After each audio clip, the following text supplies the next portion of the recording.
Saio hau Nafarroako gobernuak diruz lagundu du.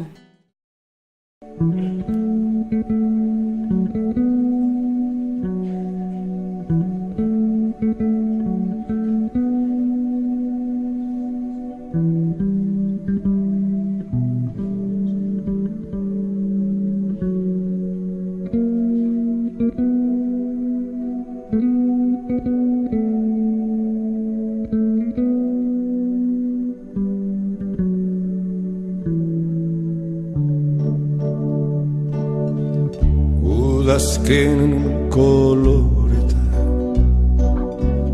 landen lurrinak zeharkatuz ita zoroitu Kaixo, Mari Jose Barriola. Eskerrik asko hurbiletik gure saio honetan egoteagatik. Esaiguzu, zu gehien bat gutik zura proiektuarengatik ezagutzen zaitugu, baina zuk zeuk nola esango zenuke, zein da Mari Jose Barriola?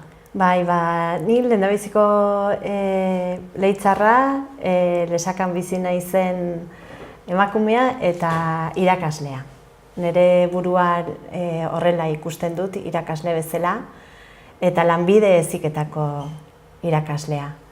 Hori da nire lanbidez naizena eta gaur egun lanbide heziketan barruan teknika hemen gauden berrikuntza aplikatorioko eta ikerkuntzako lanbide heziketarako zentruan nabilen langilea edo persona bai. Eta zenbat urte dituzu? Asko, 45, iraien beteta, iraien 16koa naiz, 1972an, ja pile bat urte. Bueno, ez dira beste. Haurtzaroa goratuko zezu, ez da? Nolako haurtzaroa Leitzan? Haurtzaroko bizipena gainera beti emozioz eta ilusioz oroitzen dira, ez? Eta nire haurtzaroa Elordi izena du nire gurasoen etxeak eta Leitzan plazan ondoan dago. Eta haurtzaroko bizipenak beti plazari lotutakoak dauzkat, ez? Nire bi anai zaharragoak ditut. Eta eskolatik atera eta bokadillo hartu eta beti plazan elkartzen ginen herriko ume pila bat. Udaran ere afaldu ondoren edo bokadillo bat hartu eta beti plazara. Eta han izaten ginen gaur egun WhatsApp taldea aurrak eta helduak dugun bezala gure WhatsAppeko taldea plazan egiten zen, ez? Eta bizipenak beti plazarekin eta etxeari lotutakoak behintzat ara eramaten naute. Eta plaza horretan nolakoa zinen, txintxoa edo bihurri? Nik uste txintxoa nintzela.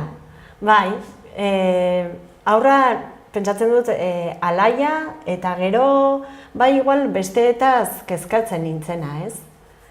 Hori txikietaz eta aurrak ere gure familien artean beti hasten ginen txikiagoak zaintzen eta gurasoen laguntza hori, ez, zertan behar zuten edo lehendabiziko ardurak izaten ziren, gu txikiak ginenen, eta gero ardurak bukatu ondoren, orduan hasten zen aisialdeko garaia, ez? Bai. Eta eskola garaian ze oroitzapen dituzu irakasleak nolakoa zinen, badukezu baten bat gogoratzen duzuna? Bai, lehendabiziko eta 2. mailan, eta gero 8. maila ere, beti oso irakasle oso maketua izan du nuna, eta biek gainera, ez? Berak ere gaur egun oraindik bera Leitzan bizi da, jubilatua da, eta irakasle hori beti etortzen zait, lehen hezkuntzako referentea bezala, maixu, persona ona, makiatua neukana, Imanol zun eta du izena, Leitzan bizi da, eta berakin harremana oso polite eta hunkigarria. Eta zu irakasle bezala orain nola ikusten duzu zure burua? Irakuskuntzan onartzen dut exigentea naizela, ez? Baina bizitza ere horrela delako. Eta nik uste balioak ere zentzu horretan ardurak zer diren, bakoitzaren esfortzuak, responsabilidadea eta lanareko behar den jarrera on hori, ez? seriotasuna, horrelako balioak pentsatzen dut txiki-txikitatik erakutsi beharra direla. Egia da, Euskadiko lanbide heziketak asko eman ditela, eta irakasle moduan ere horrela konsideratzen naiz, ez? Pertsona exigentia, eta nik uste bizirako ere gure ikasleeri eman zaieko egun hoena hori erakustea dela. Nahi bat balin badute, ilusio bat balin badute, edo zerbait egin nahi balin badute, beraien eskuetan dagola, barrenen izaten dugula indar hori, eta indar hori aurrera eramaten, irakastea asko gustatzen zait. Buelta gaitezen ikasle zinen garaiera. Orduan, bazeneukan basoarekin, gero zure etorkizunean basoarekin lan asko egin izan dezula ikusiko dugu. Eta orduan ja bazenuen, ze lotura zenuen? Bai, txikitatik beti izan dugu etxean naturarekin lotura, ez? Nire atxe basomutil ibili zen 12 urtez Frantzian, leno gure gurasoen garaietan, batzuk Ameriketara hartzai joaten ziren bezala, gure zonaldetik, Leitzetik, eta Malerrekatik, eta Bortzirietatik eta basomutil asko eta asko joan ziren Frantzi aldera, mendietan eta lanen ibiltzea, eta atxeri hori suertatu zitzion, joan zen Frantzira, 8 urte egin zituen Maria Ezkurrenakin, eta gero berak kontatzen duen moduan, herri txiki bat, Leskarroz izenekoa asko gustatu zitzion, eta lagunek utzi, eta ara joan zen, ez? Eta han zerrategi batean lana bilatu zuen, eta 4 urtez han lanean ibili zen, zerran, eta gero zoritxarrez bere anaia hil zen, Leitzen, eta etxekoeri laguntzea eta familiari laguntzea eta Frantzitik bere hango bizi modua utzi eta etxera etorri zen. Eta gun nire anaiak eta nik beti bizitu izan du ditugu, ama ere baserrin jaioa izan dua zen, eta zu ondoan, sukalde ondoan eta beraien historik eta bizipenak txiki-txikitatik barneratu ditu, ez? Eta gero profesionalki nekazari ingenieritza teknikoa aukeratu nun, Iruñera joan nintzen ikastera 14 urtekin Leitzetik edo Tolosara joaten ginen, edo Iruñera joaten ginen. Eta nire kasuan, 14 urtekin aste guztie pasatzera Iruñerako bidea hartu nun, gero hango bertako unibertsitatean ingenietza tekniko agrikola egin nun, eta gero goi mailako ingenieritza edo ingeniero agronomoa. Bai. Nola da 14 urterekin etxetik kanpo jotea ja? Oso gogorra, egia da, bain nire semeak 16 ditu, ez? Eta garai hortan tokatzen zitzaiguna egiten ginen, eta ez ginen ez dare aukerarik, ez?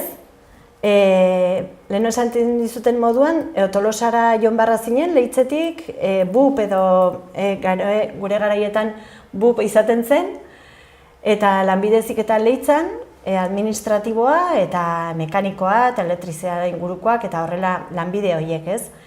Baina karrera bat ikasi nahi balin bazinuneo, Tolosan egun guzie pasa eta autobusen gora eta bera, Berastegitik eta Helduaiendik eta karretera horietatik, etzen gaur egun bezalako autobideaik eta deus ere, eta bestela Iruñerako bidea hartzen ginen batzuk, eta nire kasuan Iruñen monjetan egon du nintzen, interna moduan, aste guzie, eta negu garaien ere, elurre egiten balin bazun, gaur egun baino gehiago egiten zuen orduan, gelditzen ginen asteburuan autobusea pasatzen etzela, eta berriz ere asteburua eta aurrenako astea, ez? Eta ez ditut oso gustoko denboraik egia esan, ze etxetik kanpo, gero herri txiki batetik ere hirira ateratzen zinen 14 urtekin, ez? Eta egie da, momentu asko ikasten duzu eta bizipen gogorretatik ere bizitza honetarako gauzonak ateatzen die, ez? Baina ez dauzket oroipen oso onak. Gazte rebelde izateko aukera gutxi monjekin, ez da? Oso gutxi, eta gainera oroitzen naiz, ez? Ama zenari nola esaten nion. Ama, seguru askiren nire hobe beharrez egin izanen duzue hau, heziketa on bat emateko eta ikasketa on batzuk emateko, baina ez dakit asmatu ote duzuen, Ze goizetan, astelehen goize iristen zenen eta batez ere igande atxaldean, barrenen sartzen zen tristure bat, esan ez aste guztirako banoa Iruñea, eta ostiel arte ez naiz bueltatuko, eta neguan, igual 15 egunan. Eta gorraz, monjak ginoden, eta disiplina, eta ohitura asko gure gizartean ikusten ez zinuzenak, eta horietatik pasatu behar. Baina gero, unibertsitatea eta gero, lanean hasi zinen, zertan? Ingenieritza tekniko agrikola egin nuenean, lanean hasi nintzen, eta gainera, saiatu nintzen ere asteburutan lan egiten, ze gu, 3 anai-arreba gea, 3ek ikasi ginen, eta etxean ere zerbait laguntzeko asmoarekin, kamarera bezala hasi nintzen, udaran, festetan, gero asteburutan ere eta pixkot etxen parte izateko, Eta nekazaritza agronomoa goi mailako hori egiten ari nintzenean, Bertizko naturparketik lan eskaintza bat izan du nun.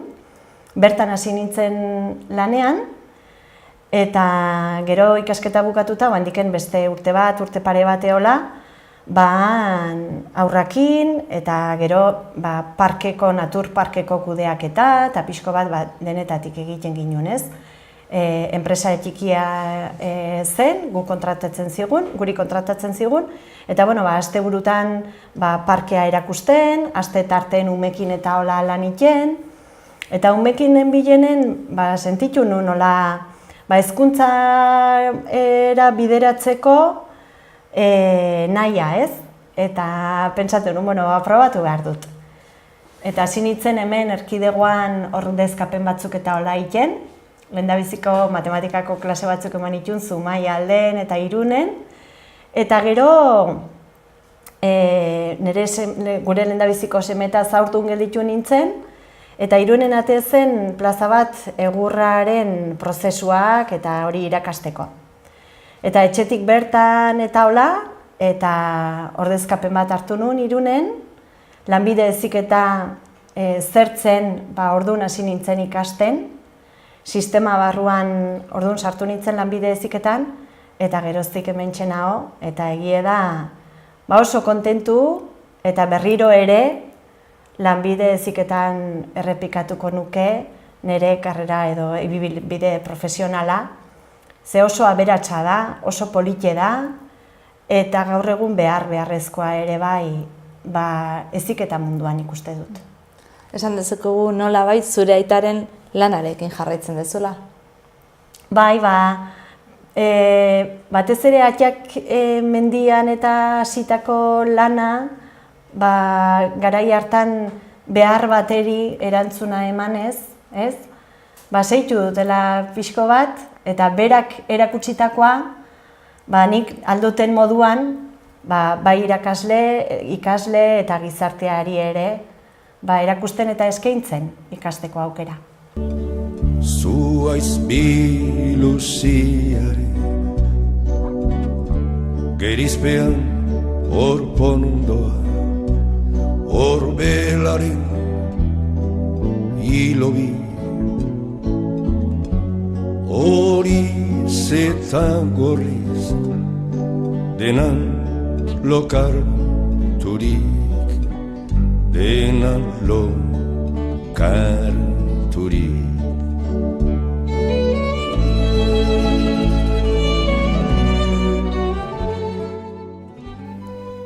Mari Jose, orain areto eder honetan gaude, nola egurreaz inguratuta.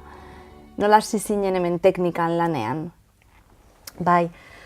Teknikan hasi nintzen duela 7 urte, nire plaza berez lanbide heziketako ikastetxe batean, hemen Irunen dagon Bidasoa ikastetxean dut plaza, eta hor egur prozesuetan irakaskuntzan ari nintzela, behar bat sumatze ginen arloko irakasleak gaur egun egokitutako material didaktikoa behar genuen, egurraren inguruan materiala, bibliografia oso egokitua dago unibertsitate mailara, baina gure erdi eta goi mailako ikaslentzako eta zikloetarako egurra zer den, egurraren ezaugarriak zeintzuk diren, basokudeaketa nola egiten den, gaur egun Euskal Herri mailan ze enpresa dauzkagun, eta hori dena erakusteko euskarri digitala edo informatiko bat sortu nahi ginen, batez ere egurra egituratan erabili ahal izateko, eta ikasle batek ze behar duen jakin hori naiz bere etxean eta naiz ikastetxean ere ikasteko, ez? Eta ikusten ginen ere sektore bezala, gaur egun egurra konstrukzioko materiala izanik, ezaugarri batzuk bete behar ditu egur hori eraikuntzan jarri ahal izateko. Eta zoritxarrez, gure basoetan dauzkagun egur mota asko, eraikuntzan da albidetzeko, oraindiken ze propietate mekaniko, fisiko, teknologikoak eta ditun, ez dakigu, ez?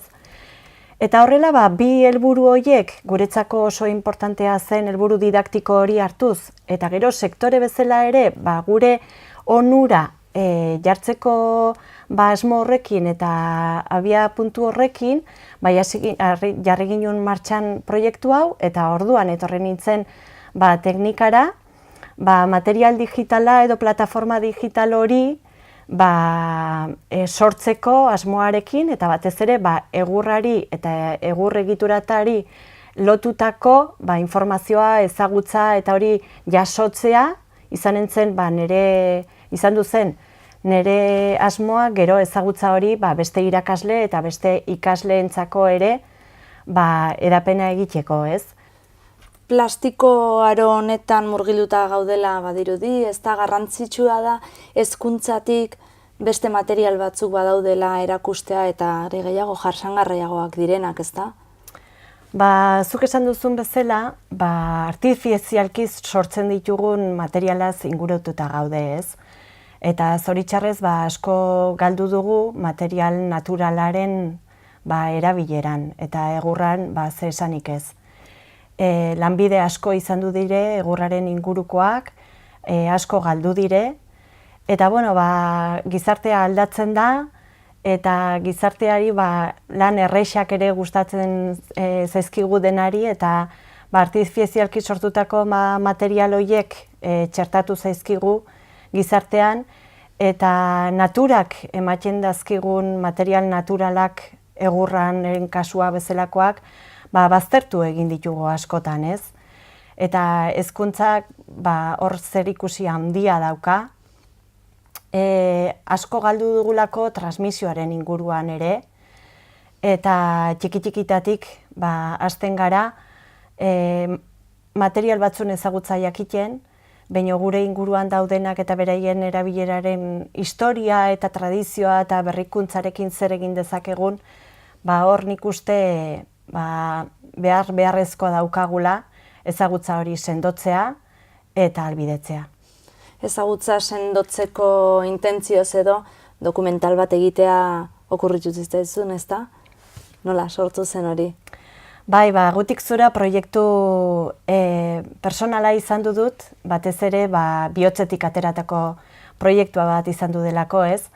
Nere bizitza personalean, zu ondoan historia asko entzun dazkiotelako nere atxari, eta hango historik entzuten eta hola, nik uste barneratzen dituzula ere bizipenak, sentimentuak eta gauz asko, ez? Eta arlo profesionalean, nekazaritza teknikoa ikasi nun, gero agronomoa ere, eta gaur egun hementxenago egurrean jardun dut orain arte urte batzuetan lanean eta irakaskuntzan. Eta hortik sortu zen gutik zura egitasmo honen helburua. Proiektu batean hasi ginen, bertako egurrak leheno esan dizuten bezala eraikuntzara albideratzeko, eta Gipuzkoko Foru Aldundiarekin, Nafarroko Gobernuarekin eta nekazaritza sailarekin proiektu bat martxan jarri ginen elkarren artean. Guretzako helburua didaktikoa izanen zen importanteena, Eta hor mendiko lanetan hasi ginenean, proposatu nien bi ilargi fase desberdinetan egitea egurren mozketa hori, ez? Eta hor ginbintzela,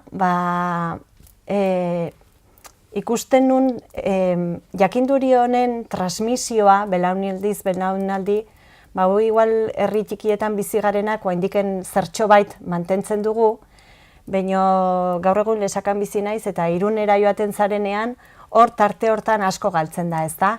Herri txikietatik hirira pasatzen garenean. Euskal Herrian jakinduri izugarria dago, galdu da asko zoritxarrez, eta dagoen hori berreskuratu nahian eta zabaldu nahian, hortxe hasi zen pelikula honen edo proiektu honen egitasmoa. Eta nola sortu zenuen dokumental bat egiteko taldea? Esperientziarik bat zenuen aurretik? Bueno, esperientzia bat ere ez zinegintzan, eta oso zaila izan du da, benetan hori barrendik sentitzen duzulako nahia, ilusioa, motivazioa, eta atxari nire omenaldi xumea egin nahi nion, ez? Eta gero, hainbeste sukaldeetan eta hainbeste elkarrizketatan izan du dituten personai eta testigantzari ere bai, ez? Eta, bueno, nondik hasi? Nire profesioa erabat desberdina da, zine munduaren eta ikusentzunezkoetatik oso urrun nagoelako gaur egun, eta leheno ere, handiken gehiago, ez? Eta, bueno, guain pixko bat atzera begiratzen duzunean, hau modu batera egin izanen nuke, hau beste modu batera egin izanen nuke, eta, bueno, egina dago, eta hobekigo egin zitekela, noski baietz, eta horrengo baterako norbait animatzen balin bada ere, esperientziarekin gauz asko jakiten dira, ez? Basotik eta baso barnean bizi izan garela ikusten da dokumentalean. Orain non gaude? Orain gizarte erabat desberdin batean gaude. Eta basoak asko eman digu, eta nik uste ez garela ohartzen zer eman digun, eta batez ere zer ematen aldigun.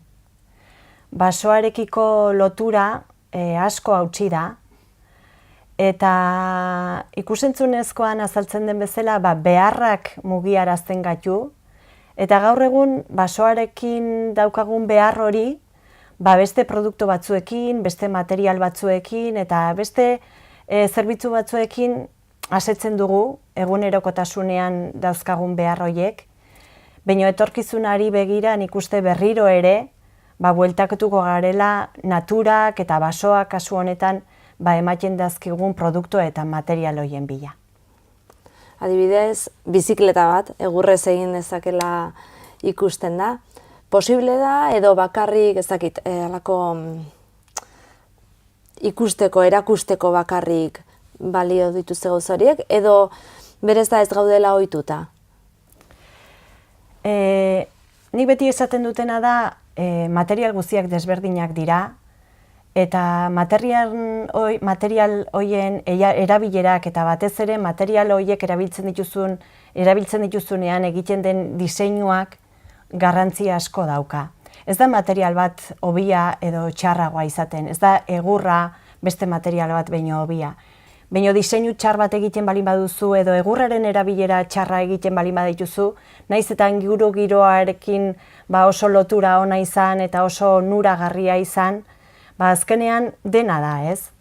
Ni beti esaten dut, askoa hitzen da, ez? Irutxarritxoen ipuiak, zenbat konotazio hartu ditugun txiki-txikitatik, ez bakarri materialen inguruan, baizik eta txerritxoak segun eta zen materiala erabiltzen zuten, langilegoak ziren edo alferragoak ziren, ez da?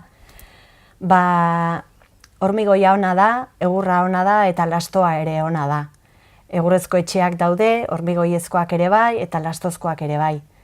Gure eginkizuna da, gure ikasleei ere bai esatia, noiz erabili behar duten, nola erabili behar duten eta zein erabili behar duten. Txerritxoen inguruan, egurra, harrizko etxea ere, Iñaki Perurenarekin hitzen genuen, Leizarra ere zu bezala, eta esaten zigun Euskaldunok gizakiak orokorrean harriarekin izan duen loturaz ere hitz egiten zuen berak. Harria, egurra, naturarekin, ezta, lotura asko izan dugu lurralde honetan, ezta? Bai, erabat gainera. Eta leheno komentatu duguna, ez? Ba, Iñaki Karriaren inguruan lotura hori daukan bezala, ba, egurraren inguruan ere, ba, zenbat eta zenbat lanbide izan du dire Euskal Herrian, ez? Hasita, ba, Terranobara joaten ziren lehendabiziko satelite haiek, lehendabiziko ontzi horiek, ba, basoetan, hemen gure zonaldean, ba, lortutako materialakin eta baso hauetatik ateratzen ziren zuaitzekin egiten ziren baleantzi horiek.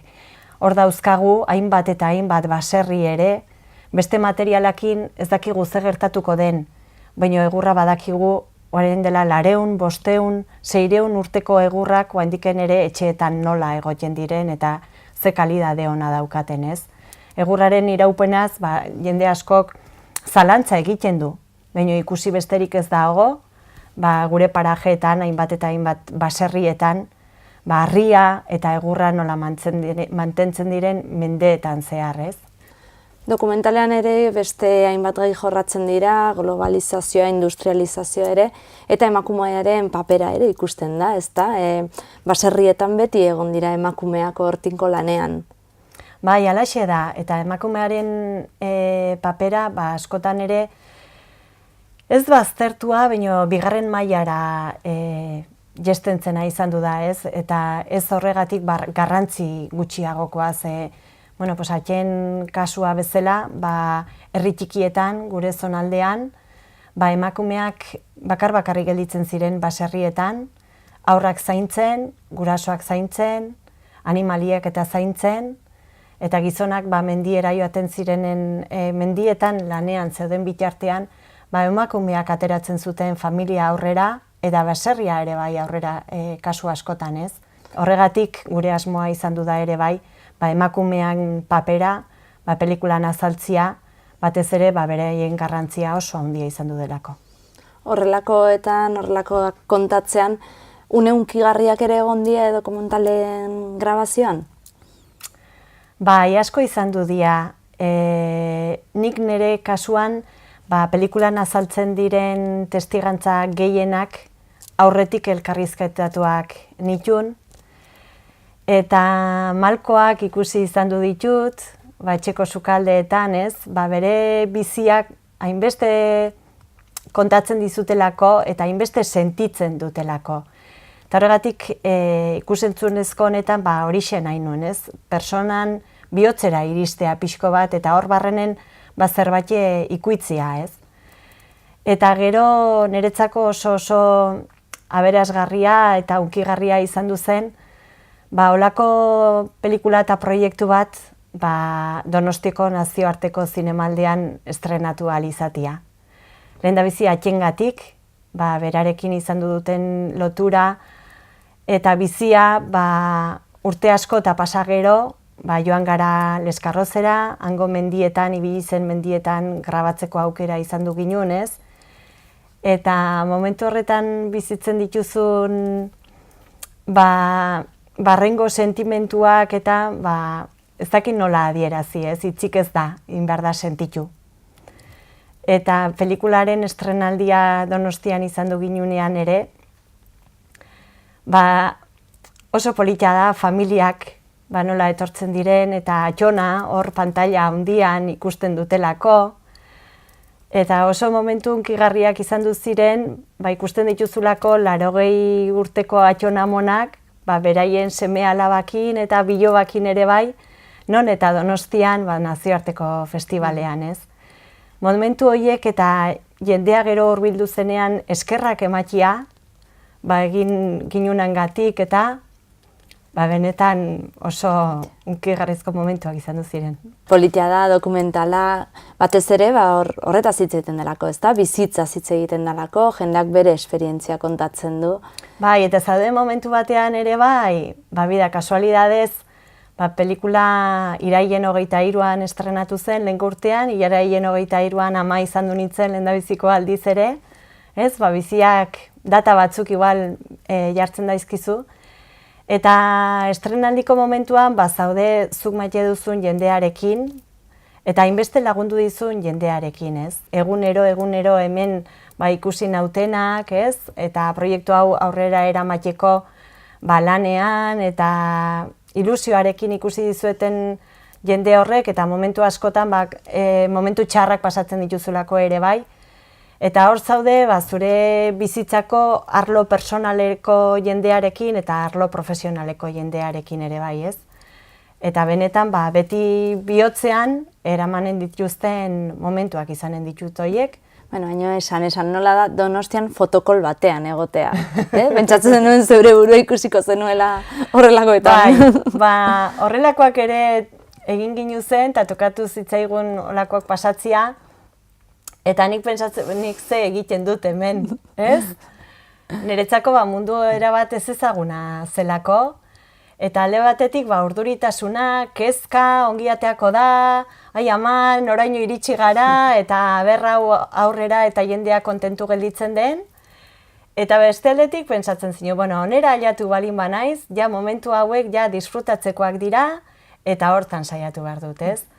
Eta oroitzen naiz, Jose Luis Rebordinos, zinemaldiko zuzendariarekin ere, azaldu nahi nion, proiektua nolakoa zen, eta berari esaten nion bida, mundu guziko pertsonaiak eta, aktoreak eta etorriko dira, eta oso ospetsuak, baina egun hauetan pasatzen ari naizena eta disfrutatzen ari naizena ere, ez dakit beraiek hainbeste disfrutatuko duten, ez? Eta gero beste aldetik ere komentatzen nion, hainbeste pelikula estrenatu dire zinemaldian, baina gure pelikula bezalako hainbeste atxon, amon eta horrelako adinakin gutxi izanen dira ere, bai, ez?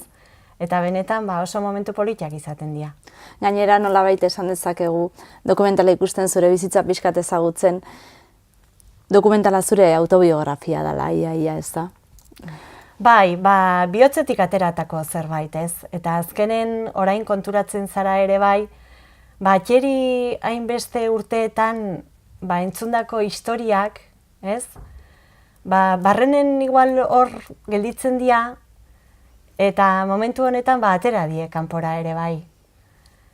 Eta beti, leheno komentatu duguna, zu ondoan, eta beti kezka hori ez, edo jakinai hori atxe, eta zei aten zinuen, eta atxe nola egiten zinuen lan, eta atxe eta noiz joan zinen, eta kontatzeko ez, interesa edo pizten zaizu, eta atxe kontatzen zizkigun gauz asko, eta gaur egun, proiektu honen inguruan eta hola, egia da, suertea izan dutela, bi arlo horiek batera iristea, ez? Arlo personala eta arlo profesionala. Beti izan dut, arlo profesionalean privilegiatu bat konsideratzen naizela, ze gustatzen duten eta asko maite duten zerbaitetan ari naiz lanean.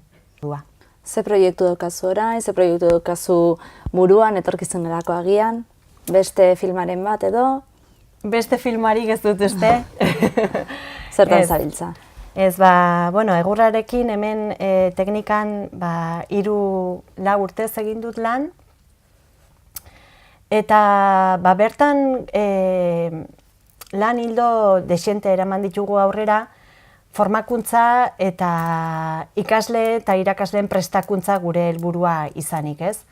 Ezaugarritze proiektutan lan egin genuen, egurraren iraunkortasuna zein den eta aztertzen eta gure bertako basoen dauden egur espezie hauek optimizatzeko eta berrerabiltzeko asmoarekin, beste egur egituratan, kasu honetan.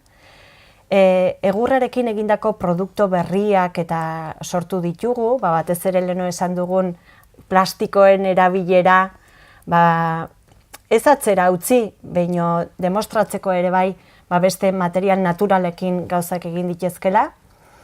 Eta aurten, beste erronka berri batekin hasten naiz lanean, oan irailean, hemen teknikan, ikerkuntza eta berrikuntza aplikatureko Lanbide Heziketako ikastetxea den honetan, arlo berri bat martxan jartzeko erronka daukat, garapen jasangarria eta biozientziak landuko ditun arlo berri honetan. Nola baita esan genezake bazerala zu basa jauna edo?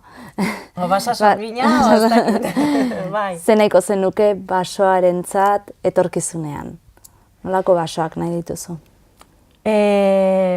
Kudeatuta dauden basoak nahiko nituzke, eta batez ere denentzako onuragarri diren basoak. Basoa askotan lotzen dugu aisialdirako gauz bat bezala, edo paraje bat bezala, edo joan, bueltatxo bat eman, eta disfrutatu, eta aisialdira lotutako dauden eskaintza edo jarduera horiekin lotzen dugu askotan gaur egun basoa, ez? Eta ahaztu zaigu basoa ze izan duen gizakientzako, eta zer izan diteken guretzako baztertuta daukagu. Eta horregatik baso kudeaketa, eta baso kudeaketa on bat, baso kudeaketa jasangarria, beharrezkoa da, eta gaur egun Euskal Herri mailan hori egiten da. Askotan imaginak heldu zaizkigu deforestazioarenak, eta zuhaitzen mozketak hori baino gauza okurregorik ez dela, baina baso kudeaketa falta balin bada, horrek gero gauz txar asko ere bai ekartzen ditu, denak ezagutzen ditugun basuteak, ez, kasu baterako. Basoak ezin ditugu utzi, basoak kudeatu egin behar dira, beste gauz asko eta beste sistema asko kudeatzen ditugun bezala. Kudeatu behar dira, landaketak egin behar dira, mozketak egin behar dira, eta basotik ekartzen ditugun eta hartzen ditugun produktu berriak ere, eta ongarriak edo materialak edo gaiak ere, hor lan auska daukagu egiteko eta onura asko ere bertatik ateratzeko.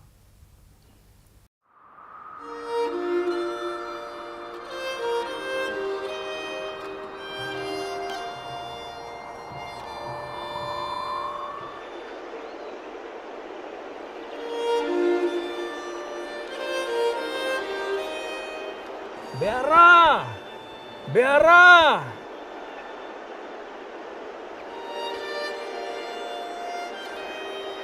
Hoxe, beharra. Beharra launduik, da eurre ekarrik etxea. Los países o los lugares que son más accidentados y tienen mucha más dificultad de clima, hay más hospitalidad y más humanidad. Eso he visto en todos los lugares y eso no es diferente aquí. Y hay más calor humano, ¿no? Y yo siento aquí que hay un abrigo, hay solidaridad entre la gente. The Basque people have a secret of energy and courage.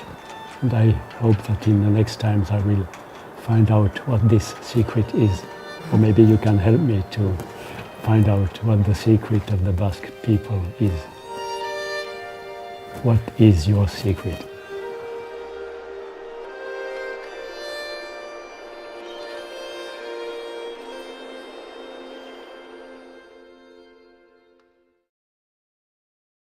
Kaixo Jon, Kaixo, Mari Jon. Joseren lankidea zara. Bai. Eskerrik asko gurekin egoteagatik. Zaudik.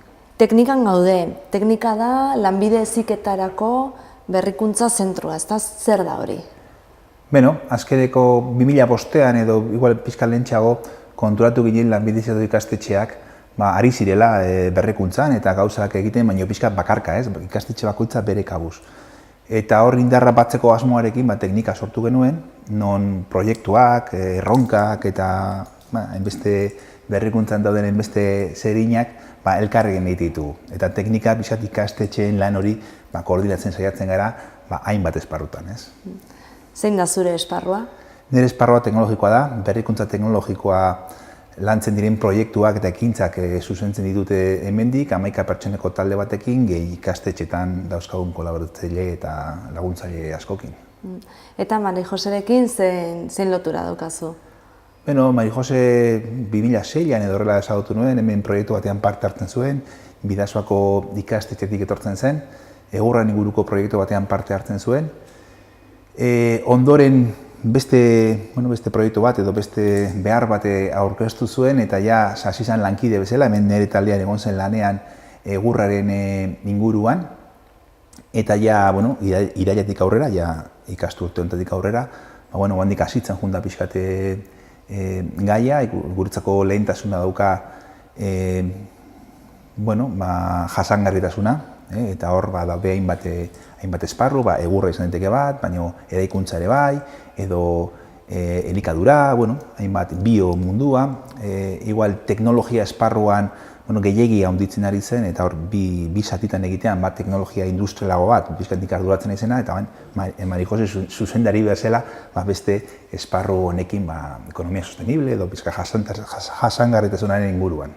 Nolabait jasangarritasun hori hezkuntzatik aplikatzea garrantzitsua da, ez da, gizarteari onura emateko, ez da? Bai, ni uste hezkuntza dela azkenian oinarri sendo bat, oinarri garrantzitsua, ez? Azkenian enpresetan langileak egiten dituzten gauzak ikasi duenakin lotura dauka. Ikasteko gai diren gauzak ere, noraino ikasteko gai dan pertsona bat, bere heziketarekin lotuta dago, ez? Orduan, pertsona osotasunean hezitzea, bere garrantzia dauka, epe laburrean erantzun berriak emateko, eta epe luzera baita ere garatzen joango dira eta lantzen. Eta noski hor, arlo eta esparru guztietan baita ere jasangarritasunean. Nolabait enpresetan eta gizartean orokorrean naturarekin lotura gehiegi galdu dugu? Bai, ni uste lotura galdu dugula, kezka hasi da berriro, kezka hori berriro hasi da, entzuten da, baina oraindik ez ditugu topatzen agian beharraina adibide praktikoak. Kezka hori handik kezka da eta handik ez ditugu okupatzen, okupazio horretara saltotxo hori eman behar dugu. Kezka hori bezala sortu zen Mari Joseren dokumentala, ez da? Nola izan zen, batean egun batean etorri eta esan dokumental bat egiten? Gauza batean gutxitan gertatzen dira. Egurraren inguruan proiektu bat lantzen ari zen Mari Jose, ari ginen elkarlanean. Euskal Herriko egurraren ezaugarriak eta pixkan neurtzen, hori mendira eramaten ginduen, zoitzak moztu eta neurtu eta bar, eta mendiarekin ibilitako jendearekin harremanetan. Eta hor kontuatu ginen, Euskal Herrian jende asko dagoela, egurraren inguruan bere bizitza egin duena, lana eta bizitza, ezagutza asko zegoela eta ezagutzari galtzekotan zegoela zeia jende heldua zen. Eta hortik, hasiera batean elkarrizketan motz batzuk eginez, pixkanaka filmaren aukera sortzen jun zen, interesa topatu genuen eta jendea laguntzeko prest, eta azkenean filma hori, pelikula hori atera zen. Eta nola da Mari Jose bere lanean edo dokumentalea egitean? Elektrikoa. Pasio asko jartzen dio gauzei eta hori nabaritu egiten da. Oso zaila da eztabaidatzen Mari Jorekin, ze beti dauzka argudio potenteak eta sentimentua hor jarrita, eta aldiz alde hona da, egiten duen edozen gauza topera egiten duela, eta hori geho emaitzaten ikusten da. Eta bukatzeko, deskribatu Mari Jose 3 hitzetan. Mari Jose laguntza daukat, nire laguna da. Pixkanaka ezagutzen joan gera, eta pixkanaka lagunak egiten, ez? Nik esango nuke Mari Jose ez duela inor usten, impasibo ez dakit nola esaten den erderaz, ez? Euskeraz. Ez duela indiferente usten. Jende guztien eragina daukala. Eta hori gauza ona da norbertengatik izateagatik.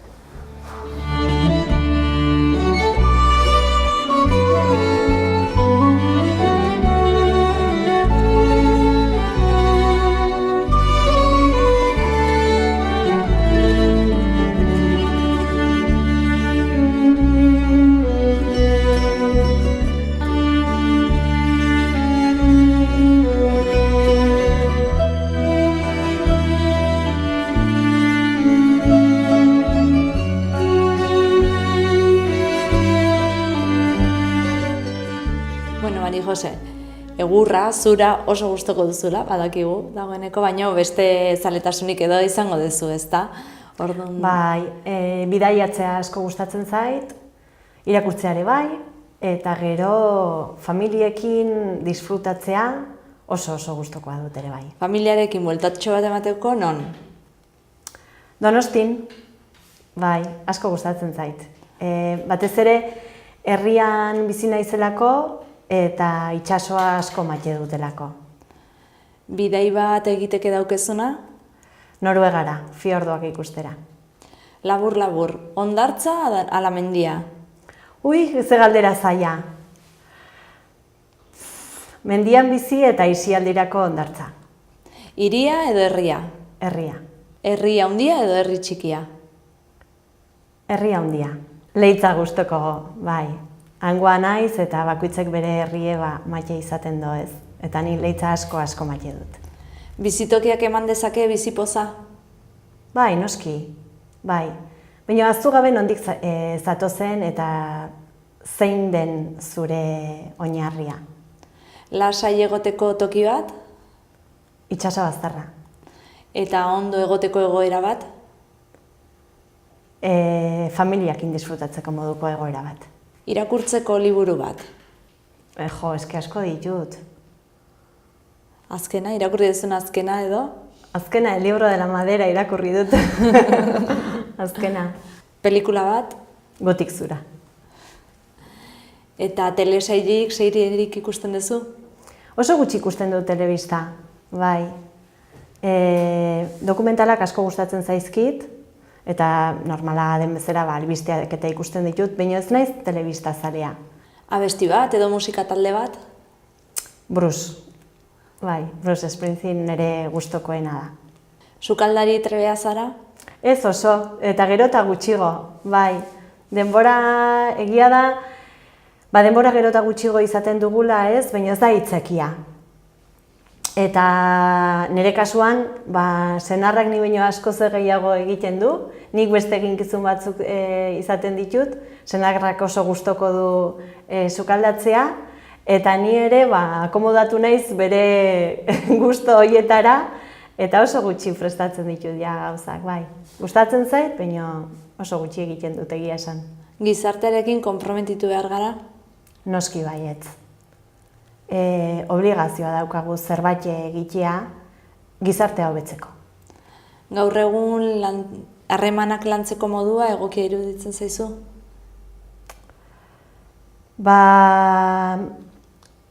Gizartekia aldatu denez, harremanak ere asko aldatu diez, baina faltan botatzen dut personakin hitz egiteko aukera ez izatea.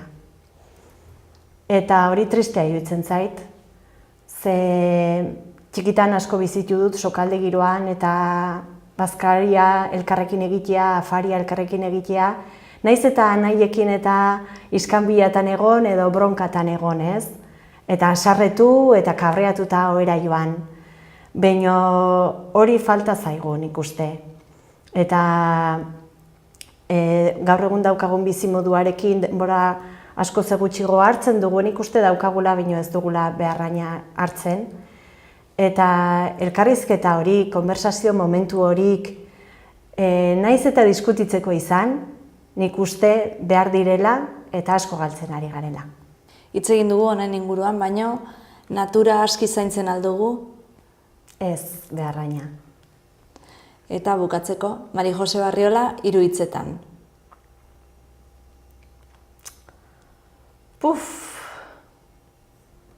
Zoriontsua, sentikorra eta familikoa. Hori izan entzekeola nire burua definetu dezaketen 3 hitzakin esateko modukoan ikuste dut. Zaila galdera, baina bai, oso zoriontsu naiz, zoriontsu bizi naiz, oso sentikorra naiz eta familia asko gustatzen zait.